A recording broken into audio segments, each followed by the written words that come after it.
Essentially, I could not really find anything in the Quran that could definitively conflict with the way I thought. And then I would come upon a verse in the Quran that would say something like this: have they not reflected on this Quran? Surely if it is from other than God, they would find in it many a contradiction. If they not reflected on this Quran, surely if it was from other than God, they would find in it many a contradiction.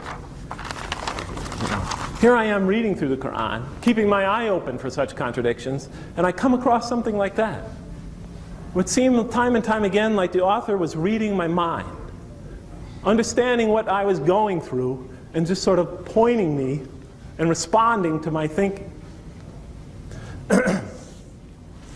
Well, I can't review for you my entire experience of reading the Quran, but I'll just very quickly try to summarize my reactions to some of these things. I mean, when I first started reading the Quran, I very early got intrigued with who the author was, and I thought I'd better study about this man, Muhammad, who the Western translator said was the author of the Quran. The translator was a non-Muslim.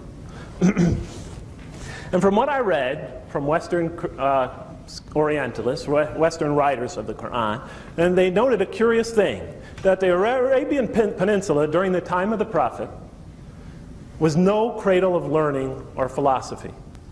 It was one of the most backward areas of the world. It was a Bedouin tribal society. And if you read the Quran, it's very clear that it was very much a primitive tribal society. Just read the way the Quran talks to the Bedouin, its audience, the type of issues it responds to, the mentality that it deals with. It's very clear that the initial audience is quite primitive. Women used to walk around with their chests exposed. They killed their children. They committed female infanticide. Sexual promiscuity, licentiousness was everywhere. Marriage meant practically nothing. Husbands would leave their premises, their wives would bring in other men, because they were afraid that in those dangerous times that their husbands could be dead, would never come back alive. And so they sought protection in the arms of another man. The tribes, Arabia knew no government. They were torn into ribbons by internal tribal strife. They were just a very primitive, backward society. They had no great works of literature. No works of literature. They left no literary. They left no literature behind. The ancient Arabs did before Islam. No great works of literature, no great works of literature, period.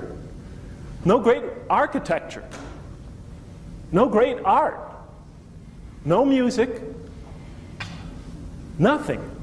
They left no trace of what we call civilization.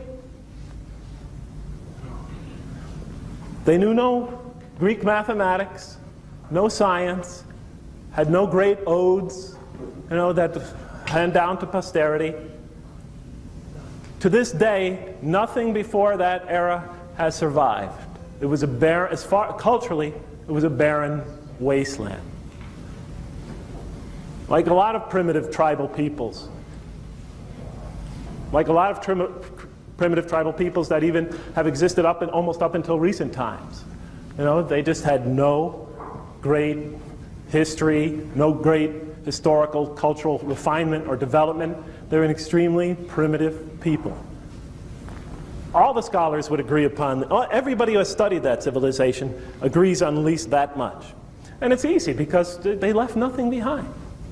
It's impossible to cover up completely historical and cultural development if it did take place. But they left no signs of that behind them, and it's not recorded. Their only art form was poetry, handed down orally.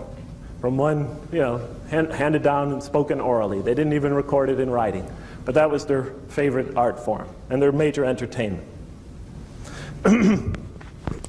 Well, the reason why I mention all that is because when you look at the Quran, it is no matter what you think, no matter how you read it, it's a very sophisticated work. It's a very sophisticated scripture. In a lot of ways I just mentioned, and I tried to convey at least the things about it that impressed me. But if you look at all the great scriptures of the world that have come to us, you'll notice that they've all come to us through highly developed cultures. They emerge from highly developed cultures. The Hellenistic culture, in the case of the New Testament. The Hindu scriptures came out of the great Hindu civilization, which was highly refined and highly developed in its time. The Chinese scriptures came out of the great Chinese civilizations. Civilizations that showed strong and powerful cultural development and refinement that took place over many, many years. But when you look at this scripture, this emerged from one of the most primitive, tribal peoples in the history of mankind. It came out of a cultural, civilizational desert. And that to me just seemed extremely strange. How can something so beautiful, so powerful in its logic, so powerful in its having such literary power, being so profound in its philosophy and its thinking, so advanced in its thinking, how could something so powerful, so advanced, so ingenious come out of these primitive confines of the Arabian Peninsula? To me, that such a work should emerge from such an environment, to me, was like finding a rose bush in the most desolate area of the empty quarter of the Arabian Peninsula, just suddenly blooming out of nowhere. It caused me to wonder, what kind of author was this that wrote the Quran?